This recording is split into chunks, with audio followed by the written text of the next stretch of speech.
এবার যারা রাজ্যে মাধ্যমিক পরীক্ষায় প্রথম দ্বিতীয় তৃতীয় স্থান অধিকার করেছে, চলুন আমরা জেনে নিই তাদের পড়াশোনার প্রতি অভিজ্ঞতা কেমন ছিল। ভাই প্রথমেই তোমাদের তিনজনকে জানাই আমাদের চ্যানেলের পক্ষ থেকে অনেক অনেক শুভেচ্ছা আর ভালোবাসা, আগামী দিনগুলো অনেক সুন্দর হোক। তো ভাই তুমি টোটাল কত নাম্বার পেয়েছো? জানি না কত পেয়েছি, কিন্তু ঘুম থেকে উঠে স্যার বলে কংগ্রাচুলেশন, আমি প্রথম। বাহ ভাই বাহ, খুব ভালো। তাহলে তুমি আগামী দিনে কি করতে চাও? আমি অনেক বড় ডাক্তার হতে চাই, আর বড় ডাক্তার হয়ে গরিবের টাকা মারবো, আর ওই টাকা দিয়ে আমার বউকে বিদেশ ঘুরাবো। বাহ, খুবই ভালো লাগলো। তোমরাই তো আগামী দিনের পশ্চিমবঙ্গ রাজ্যের নক্ষত্র। তোমার বয়স কত? আমার বয়স 15, না 14। চুপ কর বাবা, তোর বয়স 13। কি? তোমার বয়স 13? কিন্তু তোর তো দেখলে মনে হয় 50 বছর। না না, আমার ছেলে খুবই ছোট, 7 বার মাধ্যমিকে ফেল করছে, আর এবার রাজ্যে টপার হচ্ছে। হ্যাঁ হ্যাঁ, তোমারও ইন্টারভিউ নেওয়া হবে। ও বাবা, কি মিষ্টি দেখতে, একদম বাচ্চাদের মতো। আমি বাচ্চা না, আমার বয়স 15। তো বর্তমানে মাধ্যমিক দেওয়া ছাত্রগুলোর বয়স কিন্তু বুঝে বড় মুশকিল। কারো 13 বছর বয়সে ঝুমঝুমা দাড়ি, কারো 15 বছর বয়সে এলাও কচি বাচ্চার মতো দেখতে। তো এলা আমরা চলে যাবো যাই দ্বিতীয় হয়েছে তার কাছে। তো ভাই দিনে তুমি কত ঘন্টা করে পড়াশোনা করতে? পড়াশোনা ধুর, মুই তো কোনদিন বইয়ে কিনুম নাই, তাই পড়িংটা ফির কি? তাই নাকি? তাহলে তুমি 694 পেয়ে রাজ্যের মধ্যে দ্বিতীয় স্থান কিভাবে অধিকার করলে? মোট দেখা দেখি মোট সেকেন্ড বেঞ্চে তো ইয়ে বলছিল। তার মানে কি তোমরা দুইজনে মিলিয়ে মাধ্যমিক পরীক্ষার সেন্টিগ্রেডে দিছেন? তাহলে ভবিষ্যতে তুই করবুটা কি? পশ্চিমবঙ্গের রাজ্যে বাস করি, হয় চোর হবো না হয় দালাল হবো। বাহ, খুব ভালো। পশ্চিমবঙ্গ রাজ্যে পড়াশোনার যা হাল, এর থেকে আর বেশি কি বা হবে। তো দর্শক, তোমরা আমাদের নিউজ চ্যানেলে দেখতেই পাচ্ছো যারা এবার পশ্চিমবঙ্গ রাজ্যে প্রথম দ্বিতীয় তৃতীয় স্থান অধিকার করেছে তারা দিন রাত কতটা পরিশ্রম করেছে। এখন আমরা চলে যাব যিনি মাধ্যমিকে তৃতীয় স্থান অধিকার করেছেন। আচ্ছা ভাই, তুমি তো রাজ্যের মধ্যে তৃতীয় স্থান অধিকার করেছো, তুমি দিনে কত ঘন্টা করে বই পড়তে? আমি তো দিনে বই পড়ো না, আমি তো রাতে বই পড়ছি। আরে হ্যাঁ, দিন আর রাত মিলে টোটাল কত ঘন্টা বই পড়তে? আমি কিছু জানি না। খুব ভালো লাগলো ভাই তোমার মাধ্যমিক পরীক্ষার পরিশ্রমের গল্প শুনে। একটু তাড়াতাড়ি করুন প্লিজ, অনেক মন্ত্রীর ফোন আসতেছে, আমার ছেলে আমি একটু ঘুরতে যাবো। নাম্বার 2 একটা কোশ্চেন করবো ভাইকে। ভাই তোমার এই মাধ্যমিক পরীক্ষার সফলতার পিছনে কার কার অবদান আছে? আমার প্রিয় মা বাবা, প্রিয় বন্ধু বান্ধব, ওই স্কুলের শিক্ষক শিক্ষিকা, তাদের 14 গোষ্ঠী আমাকে একটুও সাহায্য করেনি। আমি নিজের দমে এখানে এসেছি। কিরে তুই মোটা লোকটা কেন মারলু? এই কথা মুই কর চালু। ও, তার মানে তোমরা দুজন মিলিয়ে আগতে ঠিক করে তুইছেন কি কবেন না। এই মেয়ে, তখন থেকে দেখতেছি উল্টা পাল্টা প্রশ্ন করতেছিস, তার তো আমার বাচ্চারা ঘেমে গেছে, আর কোনো প্রশ্ন করতে দিব না। ম্যাম, তোমার বেটাকার একটা প্রশ্ন করি। ভাই তুই কয়টা প্রাইভেট পড়ছিল আর কি কি পড়ছিল? নমস্কার, আমি প্রাইভেট পড়া বিশ্বাস করি না, তাই কখনো পড়া হয়নি। তাই বাবা নকলগুলো মাইক্রো করে এনে দিত, আর মা নকল ভাঁজ করে দিত, আর আমি নিয়ে গিয়ে পুরা লিখতাম, আর আমার দিকে দেখে লিখতো এরা।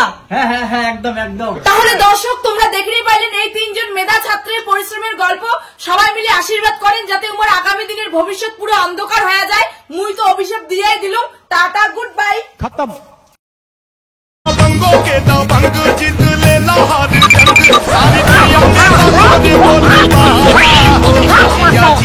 কি ফুসুর ফুসুর লাগাইছেন রে? তোমরা কি মোক কিছু কবার চান? চুমকি, তোর সাথে একটা কথা ছিল, যা ভাই কর, উপোস কর, তাড়াতাড়ি আই লাভ ইউ কর। আরে ভাই, সেইটি দেখিলে মোক ভয় লাগে, তুই না মোর বন্ধু হইস, তুই মোর তোর ঠিক কয়ে দে না, জানা। ও বাবা, তোমরা মোর নামও জানেন? দেখো কি কবেন, তাড়াতাড়ি কর, মোর টাইম নাই। চুমকি, তোর একটা কথা কম, তোর কি কারোর সাথে লিঙ্ক আছে? হ্যাঁ, আধার কার্ডের সঙ্গে ব্যাংকের বই, প্যান কার্ড সবকিছুতে মোর লিঙ্ক আছে। আরে ওই লিঙ্ক না হয়, মুই কসম যে তুই কোনো চ্যাংড়ার সাথে রিলেশনশিপে আছিস? না, মুই ওইসব প্রেম ঠেম করুম না, আর মোক প্রেম ঠেম ভালোও লাগে না। কিন্তু কেন? সত্যি তুই প্রেম করিস না? তাহলে অল্প দাঁড়াতে বন্ধু, চুমকি প্রেম করে না, যা উপোস কর। আরে তুই না মোর প্রিয় বন্ধু, তুই মোর বদলটা যে মোক কয় না যে মুখ সেই ভালোবাসো, আর মোর নামে কিন্তু ভালো ভালো কথা কই নে। চুমকি, মুই না একটা মোর মনের কথা কবার চাং। দেখ ধরে কি কবার চাস, তাড়াতাড়ি কর, মোর অত টাইম নেই। মোর গাটা কেন শুশুরি যাচ্ছে কোয়ার এখন। কই তোক না মোক সেই ভালো লাগে, মু তো বিয়ে করি চাং, করবু? ইস, মোর বন্ধুটা মোর নামে কি কি প্রশংসা করে দিচ্ছে। চুমকি, আজি তোক নিয়ে মোর যা স্বপ্ন সব পূরণ হবে, তুই মোর হবে, মুই তোর হই। কি করলু? তুই মোক ভালোবাসিস, কিন্তু তোক তো ভাল লাগে না। তোর থাকি তোর বন্দুক মোক সেই ভাল লাগে। তো উয়ার মতো ছাগল চাংড়া ভাল লাগে? ইয়ে সব থেকে আমার পাড়ার মধ্যে 1 নাম্বার ছাগল। বউ দিলে শুধু প্রেম করে, উয়ার থেকে ভালো মুই। আর উয়া কিন্তু সেই নেশা করে। তুই এলে ভাবি দেখ কাক প্রেম করবু। ছি, তোর বন্ধুটা এতবারই ছাগল, তোর বন্ধুটা দেখলি তো মনে হয় না। ঠিক আছে, তোরটা মুই ভাবিয়ে দেখিম, বিকেলে প্রাইভেট যাওয়ার সময় জানাই মেলায়। চুমকি তোর উত্তর অপেক্ষা থাকিম কিন্তু। কি কর ভাই, কাজ হয়েছে, ও কি মোর সাথে প্রেম করবে? আরে তোর এই বন্ধুটাকে তুই চিনতে কেন করিস কত? চুমকি তোর বউ হয়ে আস থাকবে, বিকেলে বিকেলে একটা বড় গিফট নিয়ে আসবো, কারণ চিংড়ি মাছের গিফট সেই পছন্দ করে। চল না বাড়ি চল। A few moments later.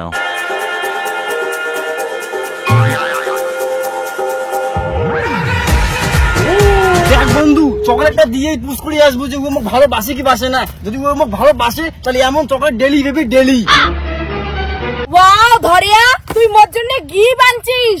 হ্যাঁ সোনালি, মোর কষ্টের টাকায় তোর জন্য একটা গিফট, তুই মোক যতই হ্যাবা না ক তা মুই তো গিফট দিমেই। ইস, ধরিয়াটা মনে হয় মোক সত্যিই ভালোবাসে, প্রপোজ করতে না করতে মোর জন্য এত দামি দামি গিফট আনি ধরছে।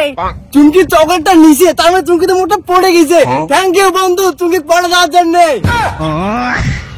ধরিয়া, তোর বন্ধুটা মনে হয় মোর নামে কিছু কভার হচ্ছে। দূর চুপ কর তো, ও পাগলা হয়ে গেছে, ও জলে সে মুখ দেখিয়া। ওরে বা, চুমকি মুখ দেখে হাসিছে। এবার মই নিজে যা চুমকি কোন চুমকি মই ভালোবাসাও। মোর ওই ছাগল বন্ধু কথা বাদ দে তো, আই লাভ ইউ এলা তুইও ককে নে। I love you too. I love you 3। Chumki মানে তো খুব ভালোবাসাও, তুই যদি মোক কইস মুই তো এলাই বিয়ে করিম। কি করলু ফালতু চ্যাংড়া? তুই কি ভাবছিস মোক পাড়ার বৌদি? মুই তোর বন্ধুর গার্লফ্রেন্ড, কিছু বলো। হ্যাঁ ফালতু ছেলে, তুই তোর বন্ধু গার্লফ্রেন্ডে প্রপোজ করিস? খতম। কিন্তু চুমকি মুই তো চুপ, কোনো কিন্তু না, আজ থাকি মুই তোর বন্ধুর গার্লফ্রেন্ড। হ্যাঁ মোর গার্লফ্রেন্ড। আর তুমি এই ছেলেটার সঙ্গে কোনোদিনও মিশবে না তো। না। চলো চলো। বন্ধু। চলো তো। আনন্দের সংবাদ ও দুঃখের সংবাদ, এই প্রথমবার আপনাদের গ্রামে চলে এসেছে এলআইসি এজেন্ট। বেঁচে থাকার থেকে মরলে দ্বিগুণ টাকা পাবেন, তো তাড়াতাড়ি আমার প্রচার গাড়ির সামনে। কাকি, শ্যামল কি বাড়িতে আছে? শ্যামলের শাশুড়ি মুই, তুই কে? মুই হলুম এলআইসির এজেন্ট। তোমার জামাই শ্যামল মোক আশীর্বাদ করেছিল এলআইসির নাকি একটা লাইফ ইন্স্যুরেন্সের অ্যাকাউন্ট খুলবে। ধুর, তোমার ওই এলআইসি কোম্পানি মুই বিশ্বাস করং না। সারদা নারদা রোজ ভ্যালি কত কোম্পানি করছি, আমার 3-4 লাখ টাকা মারি দিয়ে তোমার মতো এজেন্ট লা পালাইছে। আরে কাকি, 100% গ্যারান্টি দেছো মুই এলআইসি তোমার টাকা মারি পাবেন না। যদি তোমার 10 টাকা রাখেন 10 বছর পর ওইটা 1 কোটি টাকা হবে। আমি দেখো 1 কোটি টাকা লাগবে না, তোমার চালাকি মুই বুঝং না। আপনার মতো বয়স্ক মেয়ে শুধু আমি কোনো কথা বলতে চাই না। শ্যামল বাবু, শ্যামল বাবু, আপনি তাড়াতাড়ি বেরিয়ে আসুন। আরে স্যার, আইসে এসে বাড়ি এসে, ওইটা আমার বাড়ি। মোর শাশুড়ি কথা বাদ দাও তো, ওটা ব্রেন শট। খবরদার মোর মা বিড়ি শট পাবেন না। জামাই, খবরদার মুখ ব্রেন শট করবেন না। স্যার আইসো, স্যার জায়গা বসো। এলআইসি এজেন্টক মুই বিশ্বাস করং না, সেই জন্য মাটিতে বসিয়া খা। আরে চেয়ারটা দে না। আর এলআইসি করলে কি কি সুবিধা পামো, আর কত বছর টাকা চালে লাগবে? আরে তোমার টাকা চালানো লাগবে না, টাকা চালান তো মুই। তোমার খালি এককালীন মোক 1 লাখ টাকা দিবেন, 10 বছর পর খোঁজ করে দেখবেন মুই নাই।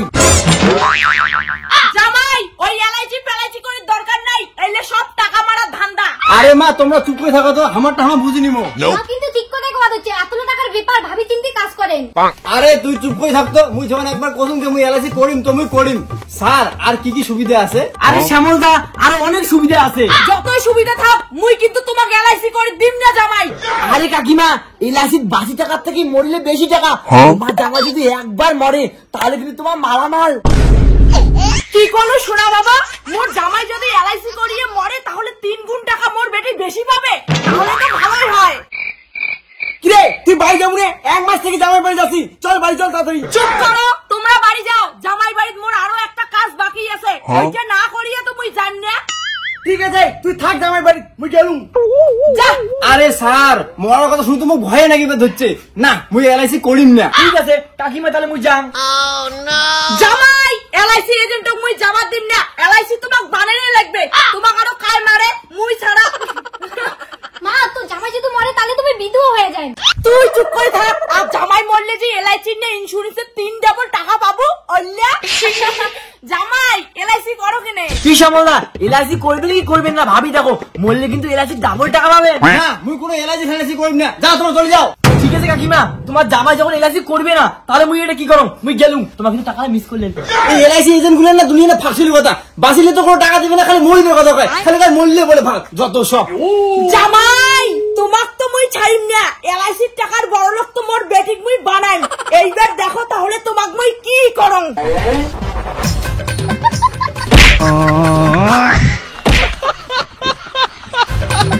জামাই তোমার এলআইসির টাকাটা তো মুই আর মোর বেটিয়ে নিমো, চল মাগো।